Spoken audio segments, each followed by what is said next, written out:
channel. This is Gillis TV here, and today we got a video including these two teams, and they're in salary cap difficulties. But before we get started, make sure to hit that subscribe button and that like button as we are trying to get to 400. Thank you yesterday for everything. We grew so much. But like I said, let's get back to the video here where both teams have kind of salary cap issues right now they're trying to fix to be able to sign other guys and stuff. And the one name coming from the Vancouver Canucks is JT Miller, which arguably, if the Toronto Maple Leafs wanted to get, or not Toronto Maple Leafs, Vancouver Canucks wanted to get rid of him today, or this year, they could get certainly a lot for him, knowing that Kadri just signed for 7 years, $7 million. That's probably what JT Miller's going to ask. There's no way Vancouver can make that work with everything else going on unless you trade Connor Garland, which no one wants that contract. They'd rather have JT Miller.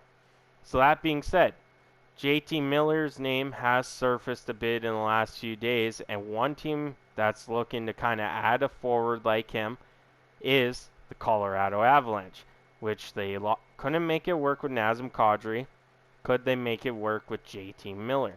Like the video I just did yesterday, if they were to lose JT or get JT Miller in a trade, then lose him next off season, they could try a sign and trade where a team takes some of the cap and Colorado still gets JT Miller. But like I said, JT Miller to the Colorado Avalanche makes sense for the Avalanche because they're still in a win now mode. They just won the Stanley Cup. They want to repeat it. They need to fill in the hole that was left by Nazem Kadri. Perfect guy to do that, JT Miller. Now will the Vancouver Canucks budge on that, going to a Western Conference rival who they play 3 times, I believe, this year, 3 or 4 times? Maybe, maybe not.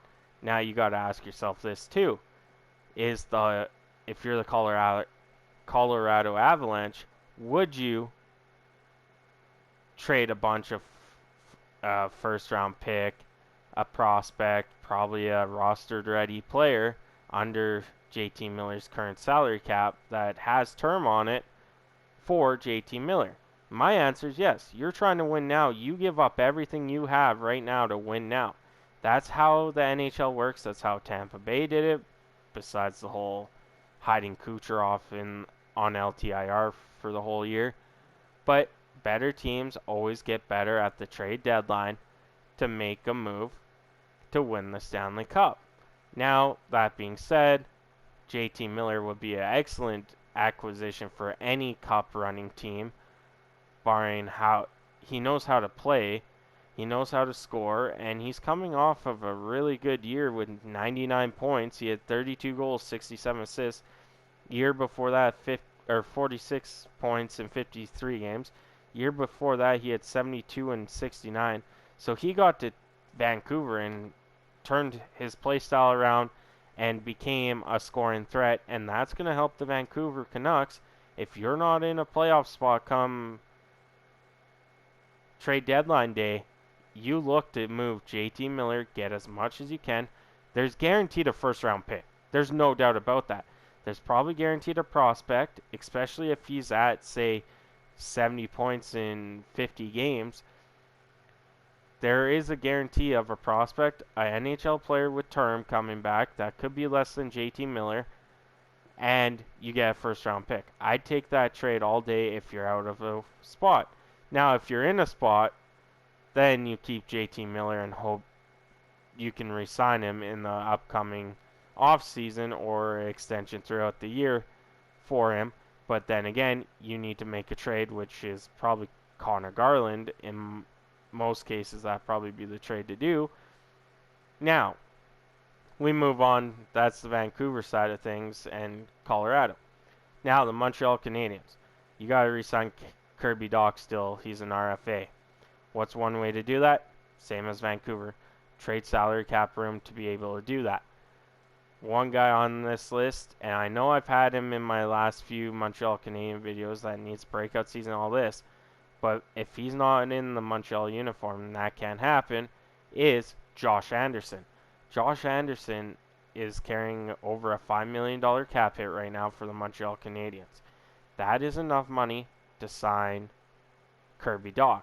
Now, the problem I had, and I said this in the Caden Gooley video I did with one of the other videos, was Caden Gooley's going to make this Montreal team. If he doesn't, I'll be really surprised. The only problem is you will have Barron, Harris, and Gooley, all 24 and younger, on your back end in your starting 7. That'd be your 7. You need some more experience on there. You can't go with Chris Weidman as your 7th or 6th defenseman. He's a good 7th defenseman, don't get me wrong. 6th defenseman, no. I've seen him play.